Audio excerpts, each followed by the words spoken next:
The HPI Venture 18 is great out of the box, but in this video I'm upgrading it step by step to make it perform even better on the trail.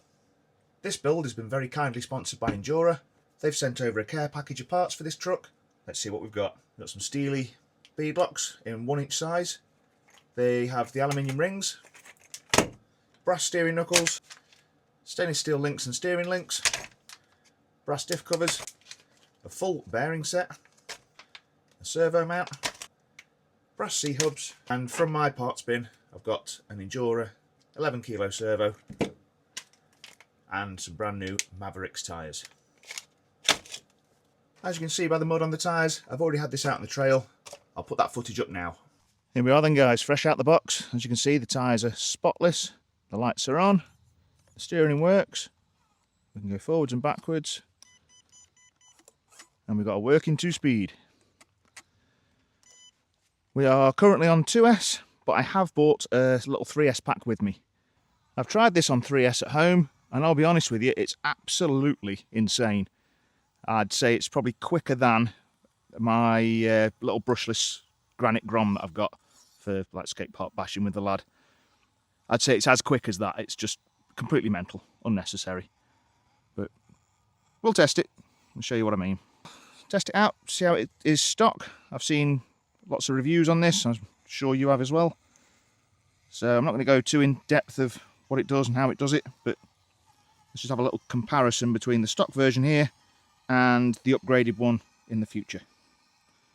Let's go. So far so good. It looks absolutely fantastic. This is first gear. Yeah, no trouble at all. Now looking at my camera screen, those rear lights look as though they're blinking really slowly, but in person they're not. So I don't know why it's doing that. I assume it's something to do with the refresh rate of the screen or the camera and the PWM of the LEDs. So if it looks a bit weird, I'm sorry, but it is. They are on solidly in person.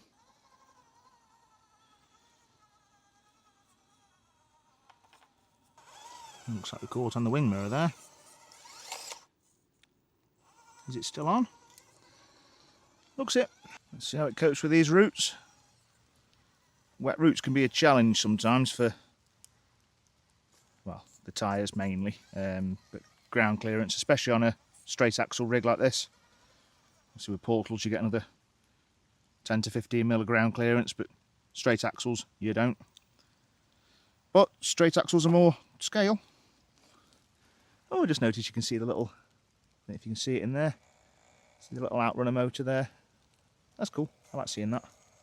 This trail's featured on the channel a few times. If the rig falls down there, it's gone forever. So, let's play a silly game, eh? That'll be a short video if it does go down there. Anyway, about those upgrades. Don't need them. Looks like we're getting away with it.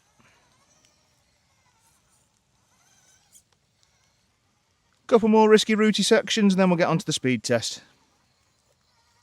Honestly, it's worth the wait. It's completely mental on 3S.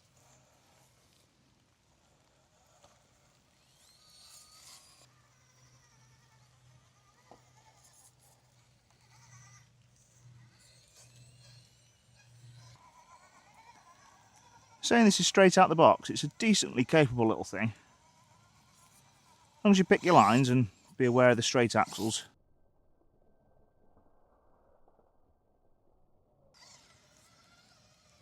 Good God. I think I've just turned the indicators of the hazard lights on. Try and get that in shot. Good. Quite a lot of drivetrain slop in first gear. Is that worse or better in second?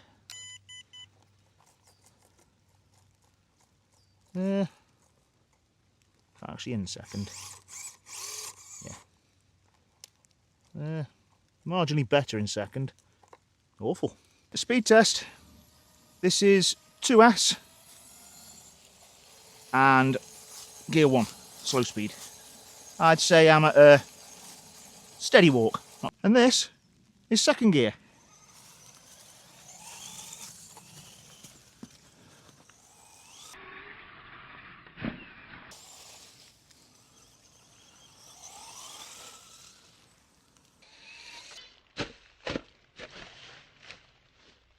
And this is first gear on 3S. This is a brisk walk for me and it's still sort of getting away from me a little bit.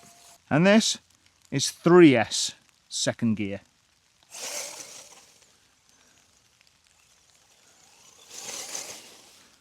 I actually can't keep up with it with the camera. That's ace. Right, I'm not going to do this very many times because I really don't want to break this rig. It's kind of cool, but just to give you an idea of how silly this is. Just it'll self-right. Wow. And on my carpet in my living room, it'd do pretty sick power wheelies as well. I don't think it'll do it here with the... Hang on. Look at that for a slow speed crawl. 3S, second gear. That's just me on the trigger as well. That's not using the... what's it called? The trim.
Now that is the first small-scale crawler I've ever had that's able to do that line.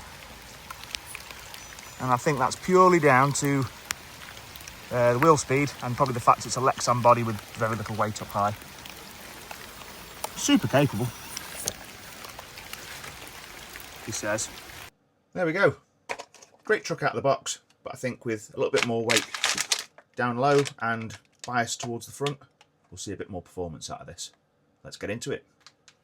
I'm going to start off by building the links. This is the worst part of any build for me. Something I don't particularly enjoy.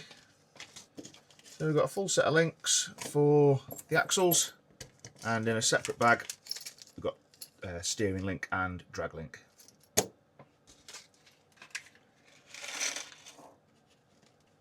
If you've never built a set of Injora links before, they come in kit form like this. So you get a load of plastic link ends, way more than you need, which is great because you kind of want these to break instead of other parts on the truck like the axle and whatever. So yeah, loads of them, and they simply thread onto the end of the links.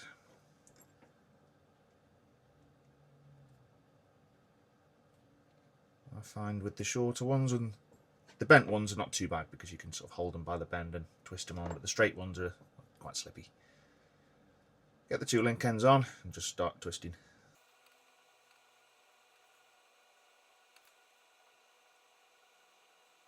There's no need to over tighten them, just snug them down. And then, oh, there's a few different types actually. Or two different types, should I say. So you've got this type with the kind of flanged base on them, and you've got this type that just kind of push in. So I'm pretty sure with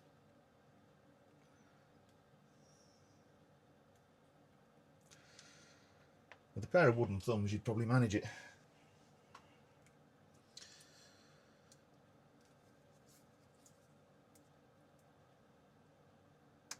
There we go.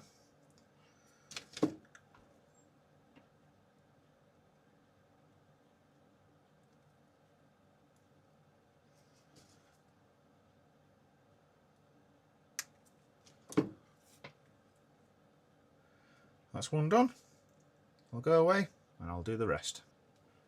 Now it's taken me a minute to realise, but there is a reason why we've got two different styles of ball ends. I'll try and pick this one up. There we go. So that style with the flange on it, get it to focus, as opposed to these ones without the flange. So these ones, just to avoid confusion, are for the upper links where they mount to the axle back here. Yeah, worth noting, because now I've got to take this one apart. Well, I'll just unscrew the end and put a flanged ball end on one end. I'll go away and do that. That's those done. Nothing really to be aware of. The steering link, I think, does have an up and a down. Don't know how obvious it is there, but the ends are, well, the way I'm holding it up there, the ends are cranked down slightly. So I'm assuming that's the right way up. Same with this, it's got a little bend about there, so it's probably got a right and a wrong way around. We'll figure that out when we get to putting it on the axle. Cranked links for the bottom, straight links for the top, short links for the rear, no, short links for the front, long links for the rear. As usual with Injora, handful of spare bits and some fresh stainless steel screws for the steering links. Next up, it's the steely bead locks. Like I said at the start, these have got the aluminium rings. I have got a set of brass rings spare. I may put those in the front too. So I'll just build up two for now for the back axle and then decide where we're going to go from there. We've got the brand new Mavericks tyres. Get the rustling done before I start talking. They come with some nice foams, quite firm actually. Love the look of these. Really nice scale looking tyre. They are perhaps a little bit big and they are slightly taller than the stock ones. Say slightly, probably 4 or 5 mil maybe, 3 or 4 mil. Super sticky S5. Great compound for the UK winter.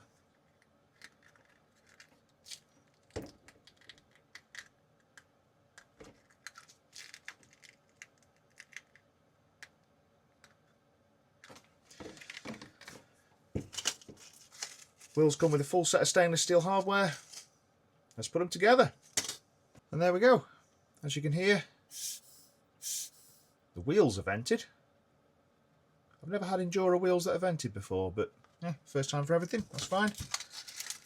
Each wheel comes with 2 screws pre-installed.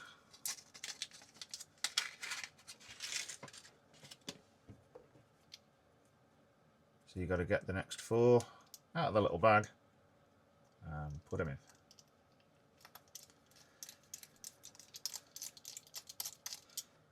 I don't know how important it is on such small wheels, but I always tighten these in a star pattern. So 1, 2, 3, 4, 5, 6. Don't overdo it. They're only tiny. They don't take much snapping. I've never had any issue with Injora wheels and their screws snapping easily, but what are they, M1.4 and 1.6 maybe? They're not big. Don't be heavy-handed. I don't usually vent my tyres because I do tend to run them in, well, England. It's rarely dry. But yeah, I'm happy with that.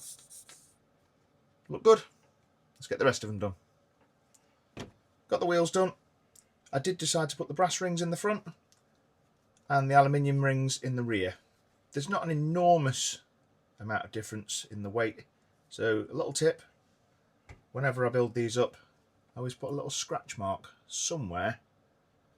That's in focus. You see it just there? Always put a little scratch mark just on the inside of the wheel somewhere so that I know that those ones are for the rear. I've also gone ahead, fitted the rear links. No issues there.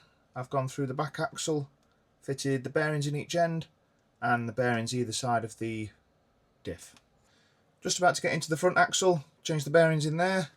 I've already got the brass C-hubs on, and I've got the brass steering knuckles built up, ready to go. One final mod, I've taken off the front bumper and put this little 3D printed low profile front bumper on, just for a bit of a better approach angle. That's everything fitted.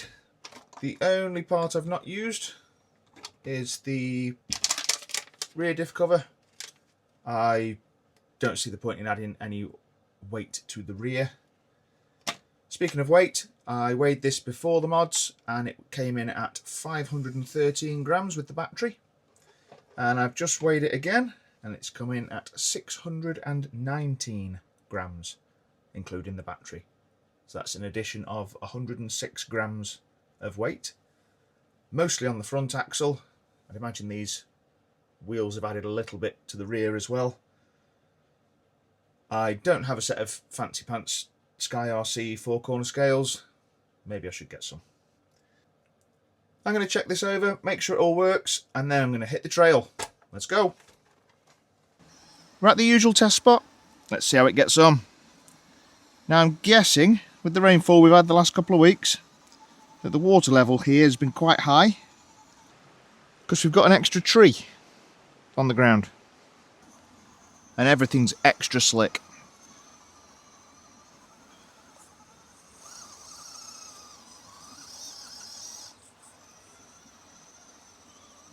Wow, okay. That surprised me.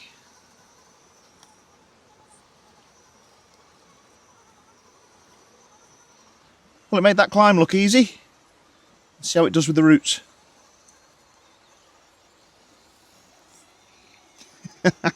No problem.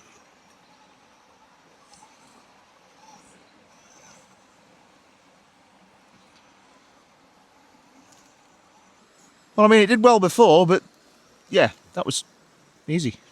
No trouble at all.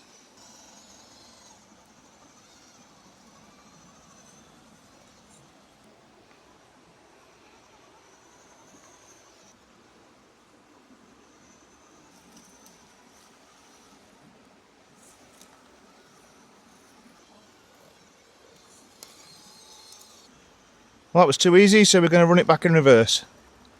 Try and pick a different line over it.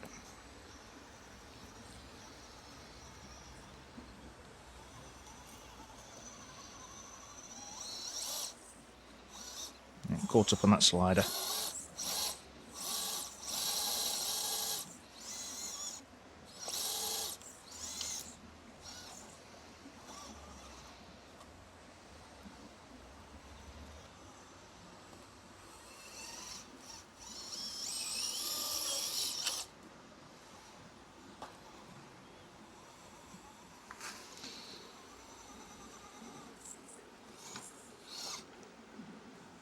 I was going to say that 3D printed bumper saved us a bit there. Floating a wheel, will it make it?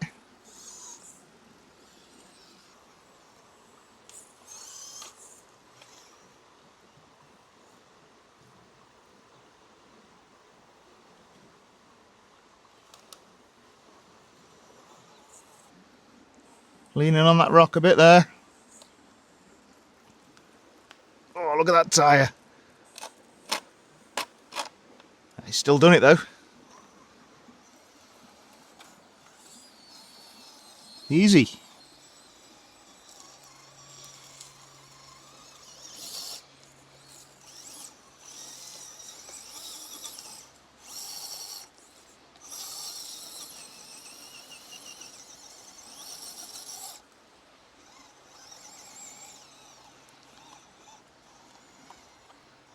No way. I've just hit this off camera. I'm going to try again because that was such a cool little line the way it did it.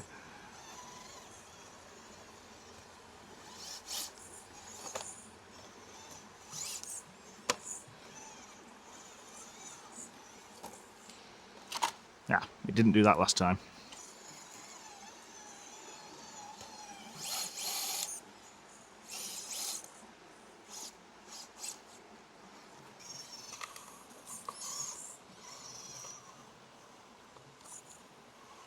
There we go, that's it.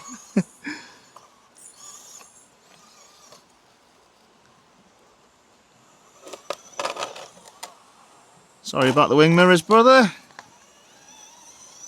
We're there. Oh no, we're not. What we caught on?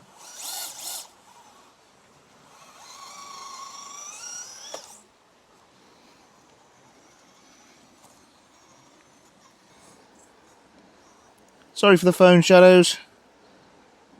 There's just no way around it here in this spot.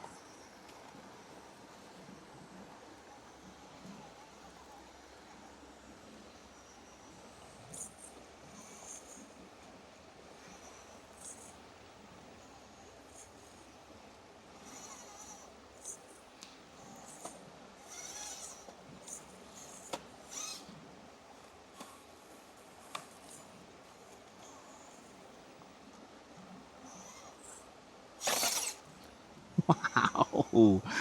Wow. Well, there we have it. My new most capable 18th scale crawler.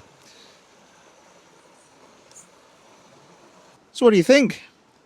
I'm not surprised that it's this capable, because it was capable before. Never mind with a little bit more bias towards the front, some better tyres, a little bit more ground clearance, a little bit more approach angle. I'd like to say a special thank you to Injora for sponsoring this build. They've also been kind enough to give me a discount code that I can pass on to my viewers. I'll leave all the information for that in the description. I'll leave links to all the parts I've used in this build in the description as well as where you can get the files for the front bumper. I did also fit the rear bumper, but I found it didn't fit that well, so I took it back off again. If you've seen that episode of Top Gear where they drive a Toyota Hilux to the North Pole, this rig just reminds me of that now, so yeah, can't wait to get this out in the snow. If Arctic Trucks ever did an SR5, I'm pretty sure it'd look like this. As always, thanks for watching, guys. I'll catch you on the trails.